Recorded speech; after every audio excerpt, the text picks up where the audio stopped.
Hey, gang. It's me, Mr. Cassidy, and my old bud, Mr. Bones, who is a little cold today. So I put my coat on him, and he seems to be feeling a lot better. And we're here to talk about elephants because elephants are awesome. And I want to thank Cyrus because it was Cyrus who gave me the idea to do one on elephants. So thanks, Cyrus. Hope you enjoy it, buddy. And so here we go. The first question I had was, do elephants actually fly like in the movie Dumbo? And after a little bit of research, it turns out not yet. Uh, I guess Dumbo is not based on a true story. So that was cool. I learned something. And from there, we're going to move on to the different types of elephants. Basically, there's two different types of elephants in the world, okay? There's African elephants, which are really big. They're found in Africa. And of those African elephants, there's the African bush elephant. It's this one on the top here. Check out this snazzy laser pointer I got. Yeah. This is your African bush elephant, which is bigger than your African forest elephant, which is found more in forested areas. And the African bush elephant is in sort of more open spots in general. And both males and females of African elephants have tusks, okay? Tusks, of course, are these big modified teeth that come out from either side of the trunk. We'll talk about modified teeth later. But in African elephants, both males and females have the tusk. In Asian elephants, only the males have tusks. The females don't have tusks. So let's see, this elephant here, probably a female. This one, male. Now there's four different they call them subspecies, four different types of Asian elephants. The Indian elephant, found in India. Borneo pygmy elephant, found in the island of Borneo. The Sri Lankan elephant, which Sri Lanka is an island off the coast of India. And the Sumatran elephant, also an elephant found on islands. There used to be more subspecies or types of elephants, but they got hunted out and are extinct now. So right now, we've got six different subspecies of elephants. And here's a range map. Okay, here's us way over here in North America. So basically, on the other side of the world, we've got Africa here, this big continent here. And there's the African elephants. They're kind of right in the middle. They're not in the far north or in the far south.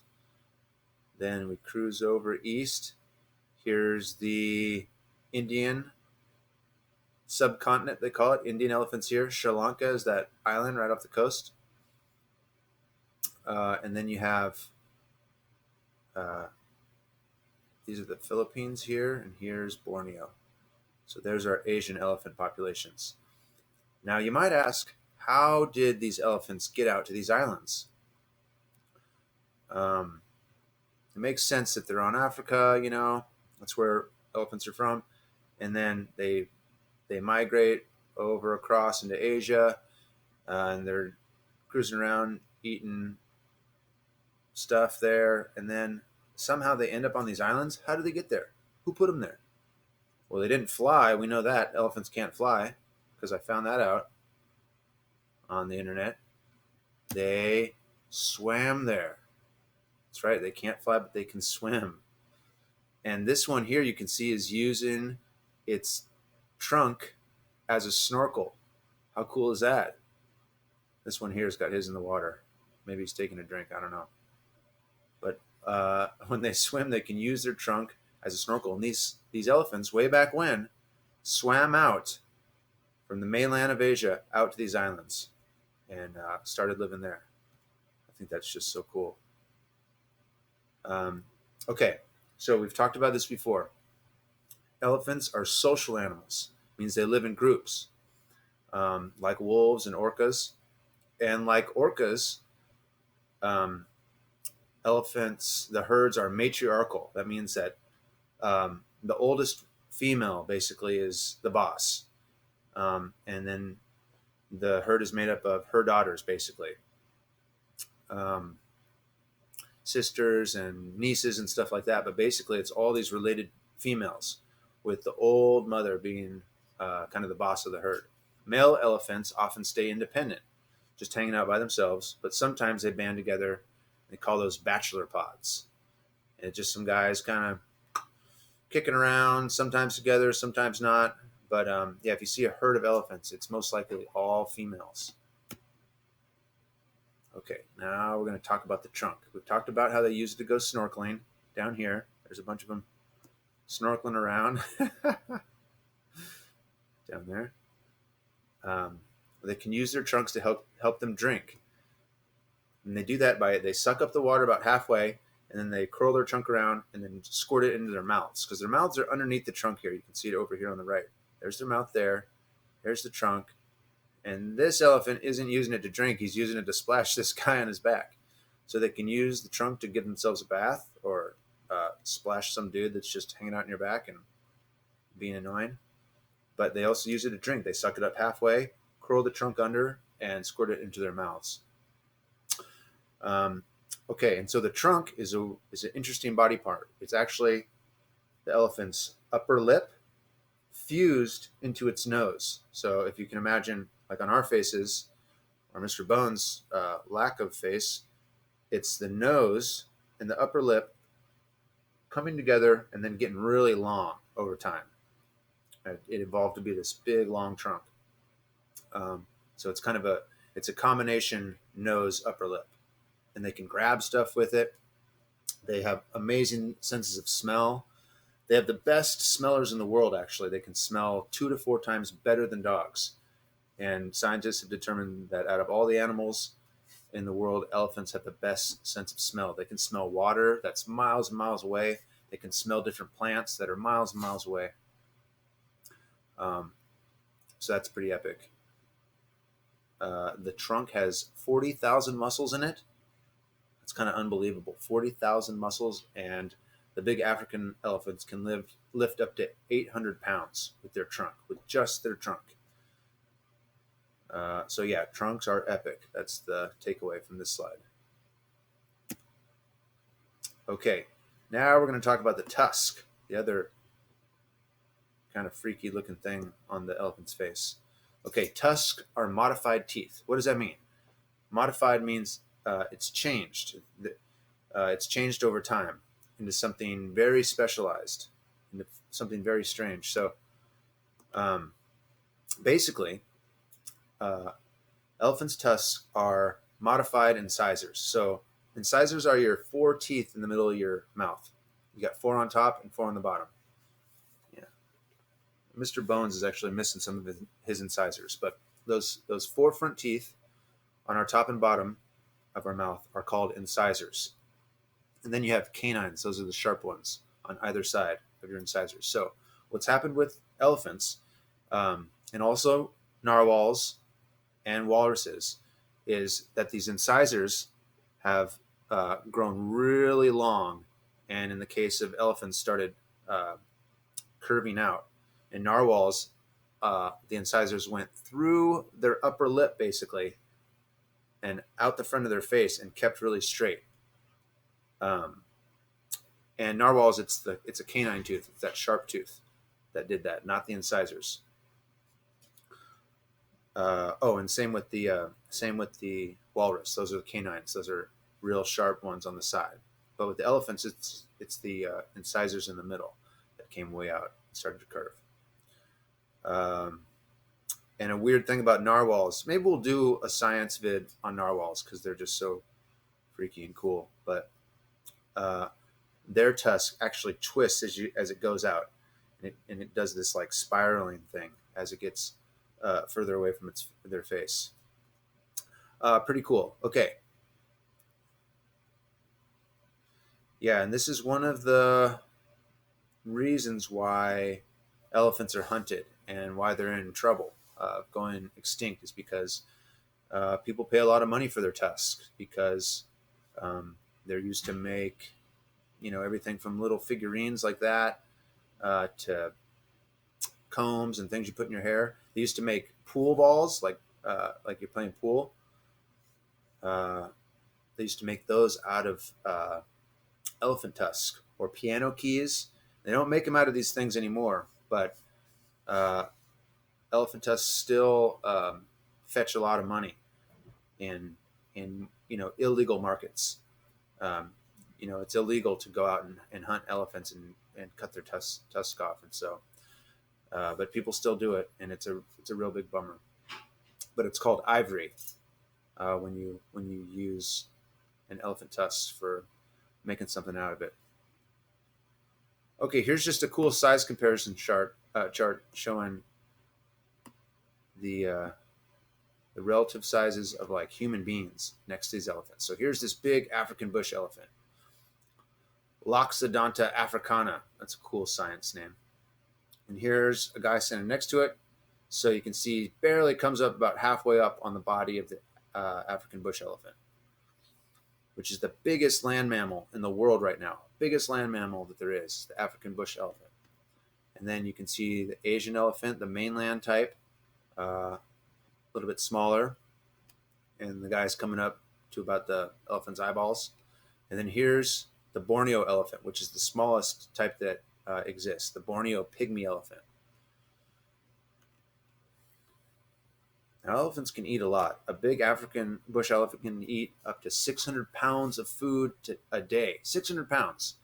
That's like Mrs. Bowman, me, Miss Heather, and Miss Porter, all of our weights combined. Like if we were made out of vegetables, it'd be all of us, all of our weights combined. One elephant could eat that much food in a day if we were vegetables. And they eat a bunch of different types of plants, 300 different types of plants, including grass, shrubs, trees, and pumpkins, obviously, but 300 different types. I mean, I probably eat maybe 20 different types of foods. I think the average person, maybe 20, 30, 40, 50 different types of foods, and that's including, meat if you're not a vegetarian, but 300 different types of plants. That's an amazing vegetarian diet. That's like all this food in one day, 600 pounds, and probably a little bit more. Okay, what have we here? Oh, this is just this sweet video on what elephants eat.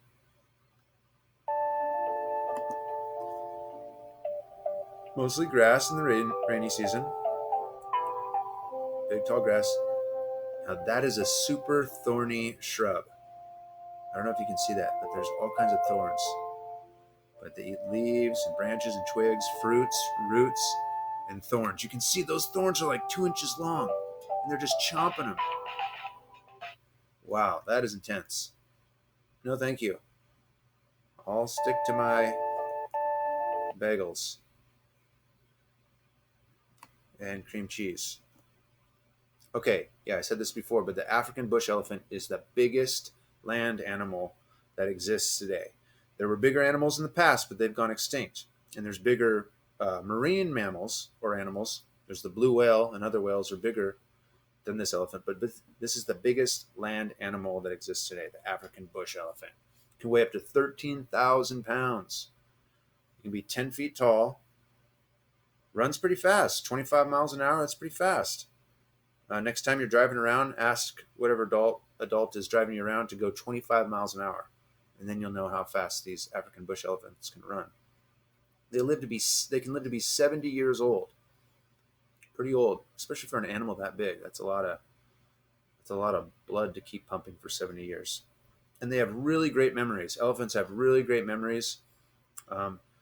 They can remember all these different places where they can get water and get good food, and remember where to go on these super long migrations that they have to do every year.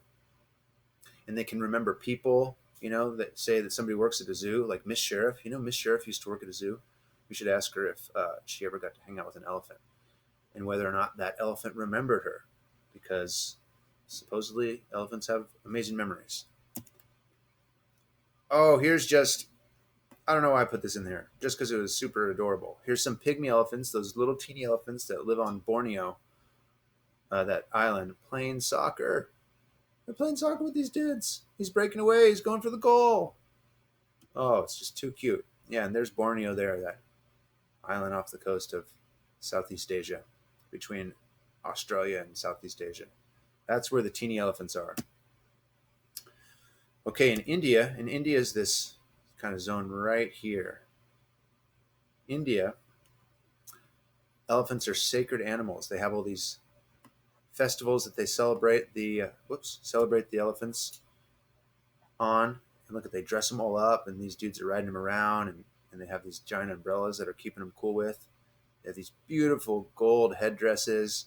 They paint them all these amazing groovy designs. Put these sacred blankets on them. So they're sacred. They're very special in their religion, in their Hindu religion, because in Hinduism, Ganesh is the Hindu god of wisdom. And look at that. Ganesh has the head of an elephant. Look at that. And he's got all these arms. There's a statue of Ganesh there. And that's pretty cool. It's probably the reason that they chose or that they have Ganesh as the god of wisdom is probably partly due to how smart elephants are, how their memories are so great, and they can smell stuff that's hundreds of miles away. Um, so I think that's pretty cool. They have a god with an elephant head. Okay, now we're going to talk about the extinct elephant-like animals that are no longer around. These are prehistoric creatures. All we got are these bones that come up occasionally, and we reconstruct the bones and we try to figure out what they look like. So this was Gomphotherium. Gomphotherium. It had 4 tusks. It had 2 big ones on the top and little ones on the bottom. 2 little ones on the bottom. Gomphotherium.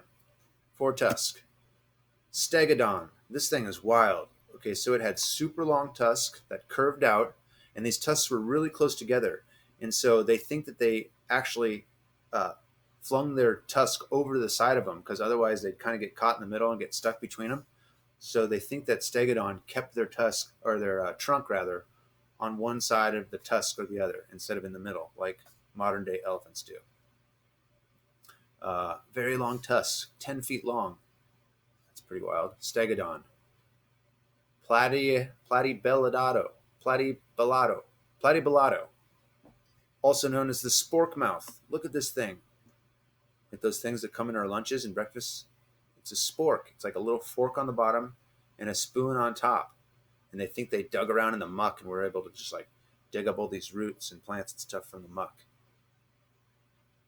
Platybellato, the spork mouth. Ooh, we know that one. The woolly mammoth with those giant upward reaching curvy trunks. The woolly mammoth, like from Ice Age and stuff. What a beauty. Okay, and this is the largest land animal that ever existed. On the left there. Paraceratherium. Paraceratherium. Yeah, nice. Nailed it. Paraceratherium. And this is an African elephant standing next to it to show you a size comparison. And here's a dude over here showing you how minuscule we humans really are in the face of prehistoric extinct creatures. So there it is, Paraceratherium. What a beauty. Kind of has like a upper lip that slopes over the top. Cute little ears. Oh my gosh. Okay, that's it, guys. That's the science vid for elephants and their related kin. And here's a bunch of dire wolves, these prehistoric massive wolves jumping around, a woolly mammoth, a little scene from the old days. Okay, well, thanks so much for watching, and we'll see you guys in class. And thanks again to Cyrus for suggesting the elephants.